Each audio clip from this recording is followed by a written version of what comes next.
Okay, yeah, so pretty sure you know the drill by now. The dub does indeed next week, and other than that, we can just kind of get straight into the episode. Yeah, that's the benefit of doing a weekly series like this. We can kind of just get straight to the part everyone cares about now. So yeah, episode 3. Episode 3 was really good again. Yeah. I mean, again, the early episodes kind of had the benefit, because early on they're introducing a lot of, like, really new stuff, and so everything kind of seems exciting when they're introducing all the main characters and stuff for the first time. Once again, very focused episode. This episode was a really important one. Again, main problem the first story arc is that there were a bunch of episodes that weren't really that important, or felt a little bit too slow-paced even when they were important. This one covered a lot of ground. And we've already split off quite considerably. We still haven't had too much of a hint at, like, the whole long-running plot thing or anything, but I would definitely say that this episode has split off quite dramatically from the original arc, because the first 2 episodes were just, for the most part, like an almost exact remake of the first 2 episodes of the original. But I'd say by this point we've pretty dramatically split off, and whilst I'm fairly certain the 3rd episode of the original Vanguard was also a card fight against Kamui, this is a fairly dramatically different version of how that event happened. First of all, we've got a heavy focus on Emmy.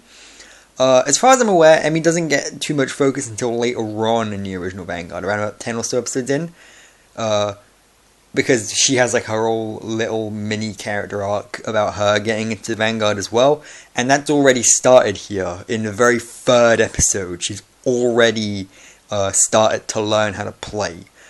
So that was interesting, that they're kind of speeding things up a bit, which again is great. The original Vanguard needed a bit, like, more of tighter pacing and more focus, and so I'm definitely in favor of what they're doing here. Honestly, I genuinely think this story arc overall is only going to be around about 25 episodes or so, maybe 30. Like, I do not see them having this entire story arc be 50 or 60 episodes long like the original. I really can't see that.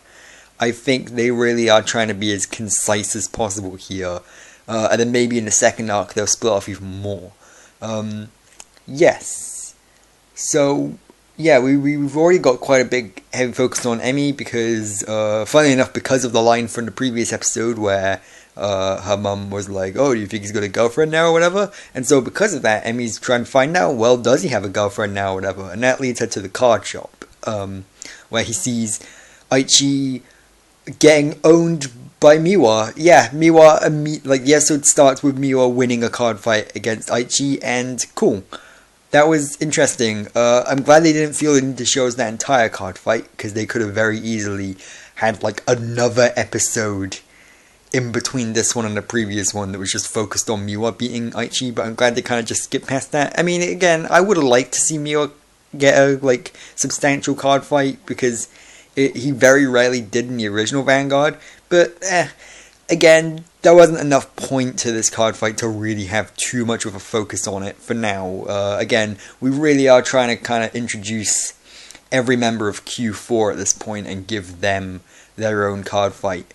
And that's exactly what happens, because after Aichi loses almost immediately against Miwa, Kamui bursts in shouting about how he wants to defeat the most powerful card fighter in this shop, and immediately he gets kicked out, which, honestly, that might be my favourite moment of the episode, where he just kind of bursts in and is immediately kicked out by Misaki. I love that. I'm like, yep, that's probably what I would do if Kamui came bursting in whilst I was playing the game and stuff too. It's no secret that Kamui isn't exactly my favourite character in the world. He is basically as close as they get, really, to, like, the obnoxious, like, screamy protagonist. Like, you know, the young one that just kind of doesn't shut up. And that's Kamui. And as you could probably tell, I'm not the biggest fan of that. We'll get to an even more annoying aspect of his character a little bit later on. But yeah, I'm not the biggest fan of him. I do like him way more in G. I kind of wish they gave him more screen time in G. But for now, in the original Vanguard and the remake, I'm not the biggest fan of him. I think he was a little bit bearable here. I mean, again, I don't hate him, but he is by far my least favorite out of Q4. So it was funny to see the anime kind of be self-aware about that and have him be immediately kicked out of the shop, only to come back again and challenge. Now, that was funny, actually, because I was expecting it to come in, you know, be like, oh, Aichi beat Kai, so I want to beat Aichi and Kai, or whatever. Or I was expecting, like, oh, I want to beat Kai, but then Kai makes it so that he has to go through Aichi first, or whatever. I was expecting something similar to that, where it's a bit more straight to the point, but I really like this thing that the episode brought up next, where it was basically like, Kamui bursts in and is like, I want to beat the most powerful guy here, which, for Kamui and for a character that age, that's a fairly understandable motivation, even if they don't really give him any more of an explanation to that motivation. I can totally imagine a kid his age, he's still in grade school, by the way. I can imagine a kid his age just kind of bursting into a card job and being like, I want to go against the most powerful person, please. He definitely sounds a lot like a kid in terms of how his thinking works. And that's why I really like what happens next, because what happens next is we get revealed that it's not that easy. There isn't really a straight up most powerful person, and I really like that, because it's like, well, Kai can easily beat Miwa, but Miwa has beaten Aichi, and Aichi has beaten Kai. So technically the three most powerful card fighters in the shop are probably around about the same power level as each other. And I really like that. And obviously it goes without saying Kai is the most powerful out of all those three, and then it's Miwa, and then it's Aichi. Because Kai let Aichi win and everything, and Aichi's literally only card fighted twice up to this point. So I like that it still portrayed it as if, hey, it's more complicated than that. You know, there can't just be one straight up most powerful card fighter. There has to be a combination of people. And that is some really nice subtle foreshadowing towards the formation of Team Q4. So I really liked that a lot. And so Kamui obviously is like, well, I guess I'm just going to challenge all of them. And then Miwa steps in and is like, well, you're going against me first. And honestly, this episode made me love Miwa. I noticed in episode 1, they kind of changed Miwa's personality a bit. And in this episode, that shines through even further than ever. Here's a fun little fact. When I originally started watching Vanguard and was on the first story arc, Miwa was actually my favorite character in the show. It wasn't until around about Link Joker... Well, it wasn't until in Asia Circuit arc, Rekka became my favorite character. And then in Link Joker, Aichi became my favorite character. And Aichi and Rekka are still right at the top. But in the very first story arc, yeah, Miwa was my favorite character, and honestly, if I was just getting into Vanguard now with this one instead of the actual original, I still think that Miwa would be my favorite character if I was watching this for the first time. Even though they changed his personality a lot, because they ramped it up quite considerably. He gets so excitable. Like, I genuinely think that Miwa is the embodiment of all of Kai's energy, because Kai is just so stern and cold and quiet, and then you've got Miwa there who has 2 persons worth of energy balled up in him. And I think by improving Miwa's character that much, they've automatically improved Kai's character, because I will admit, out of Q4, I'm not the biggest fan of Kai. I do like him. But I do like Misaki and Aichi way more. But I will admit, by improving Miwa this much, they've kind of improved Kai without meaning to. Well, I guess they have meant to, but you know what I mean. They've indirectly improved Kai, because of course Miwa is Kai's best friend. And Miwa is the person that Kai chooses to hang out with. And so with most other anime, with a character like Kai, who's really stern and powerful and quiet, you'd imagine he'd be hanging out with a bunch of people similar to him, or people that kind of grovel at his feet. But instead you've got Miwa, who, one, legitimately thinks he's better than Kai. I know he does admit that Kai's better than him and has beat him a lot, but with the personality Miwa has, he legitimately does think that he's better than Kai. He just needs to get some more practice in. And I love that Miwa has such a big ego now. Which is funny because, again, in the original Vanguard, Miwa was kind of the voice of reason. And he's still kind of the voice of reason here. Because he is, like, because he does always say the right thing. Most of the things he says is correct. Not everything, obviously. Most of the things he says is correct. It's just the way he delivers that correctness is really funny. Yeah, Miwa is how you do comedy. How you don't do comedy in one of these animes, I think, and I'm segueing perfectly here, is my least favorite thing about Vanguard. And one of the driving reasons I was considering dropping it when I started it, like all those years ago, was it wasn't just Kamui. It was a certain set of characters that went along with Kamui, and the kind of comedic dynamic those characters have. Now, when I say this, don't say that I hate Emmy. Like, because I don't hate Emmy. Emmy's fine. I don't love her, but she's an okay character. I like that she is a little sister character that legitimately supports her brother. Usually when we have a kind of dynamic like this, the sister will be like, oh, he's into card games, whatever. I'm into real shit, like doing homework and watching reality shows. Aichi can go suck one. But no, I like that Emmy legitimately supports her brother and decides to join in on his hobby. I like that. But when you put Emmy anywhere near Kamui... So, there's a love triangle later on in Vanguard, and I imagine they're gonna go with this in this series as well, between Kamui, Nagisa, and Emmy. Kamui, as you saw in this episode, really likes Emmy, but Emmy thinks the Kamui really likes Nagisa, and Nagisa, of course, really likes Kamui, and there's a lot of comedy where Kamui tries to run away from Nagisa and get towards Emmy, and it's not funny in my opinion. If you find it funny, then that's cool, but I don't like this long-running joke at all. And the worst part is, it never got any kind of closure or ending or anything before they rebooted things. Yeah, seriously. G ended with Kamui still fawning over Emmy, and Nagisa's still fawning over Kamui. So we never actually got any closure to their love triangle, which means we had to put up with this joke for years, and it never got any actual satisfying conclusion. And my god, they're gonna do it again. I'm promise I'm not gonna dwell on this too much. I'm only gonna bring it up when it's relevant from after this point. But Jesus Christ, it's not funny. It's my least favorite thing, probably in the entire Vanguard franchise. It's one of the reasons Kamui is my least favorite character. At least in Q4, I like him way more in G.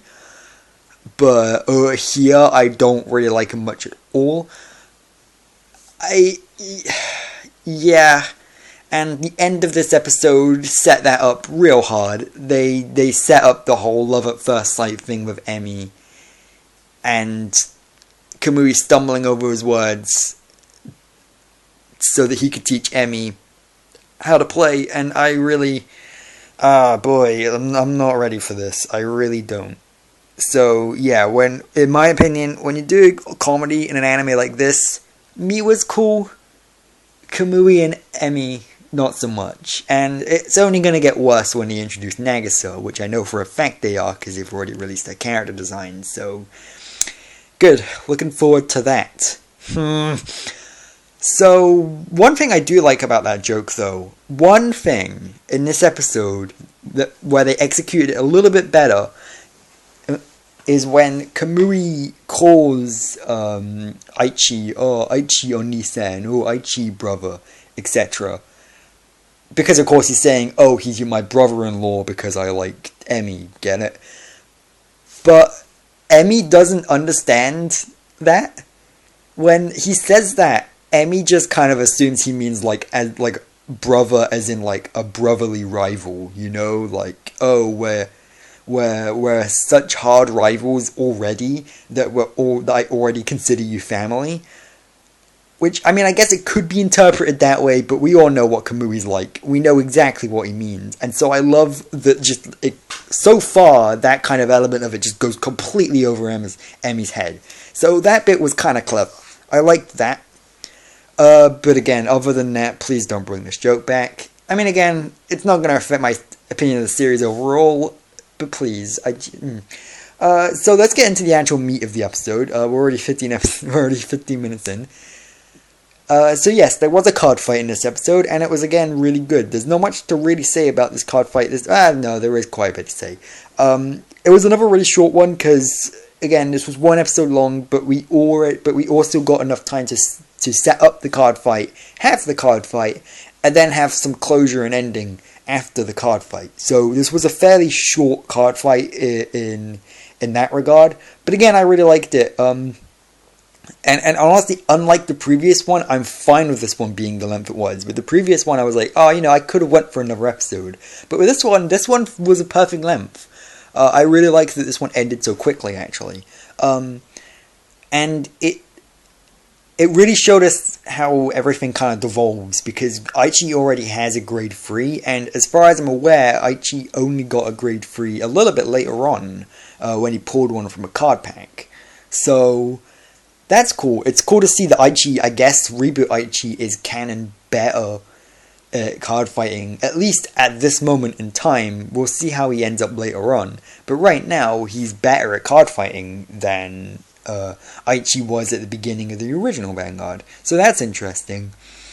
Also, Aichi wins this card fight, which I was kind of surprised at, actually. I was like, oh, really? I was expecting Aichi to lose, but cool, Aichi won.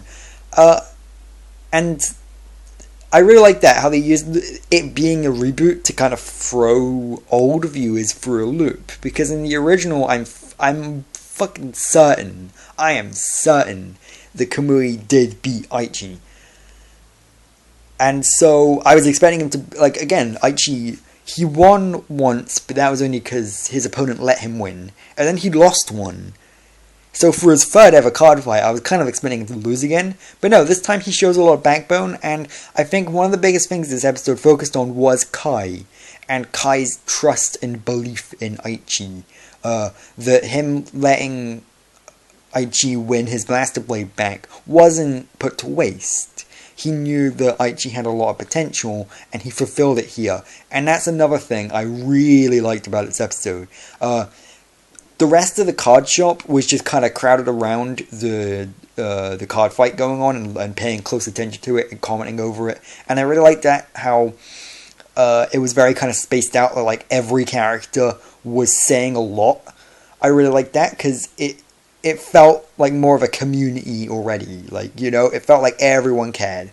And like you had Emmy asking stuff like, what does this do? And then Shinita and Miwa kind of explaining stuff, and then you had Misaki paying attention, and it was really nicely done. And it's cool that we're still expanding upon stuff in terms of the tutorial. Like, we're still learning new stuff. I mean, again, it's still stuff that I knew, but it was cool to see them focus on, like, oh, what's a clan? Because, yeah, chances are new people probably aren't going to know what a clan is. So that's cool. And we got a bunch of other stuff like that.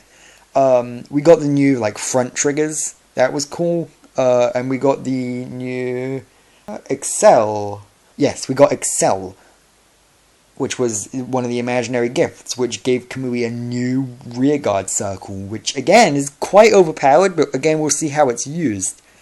But the thing I liked about this was everyone else was talking and everything and, like, kind of getting really invested in the card fight.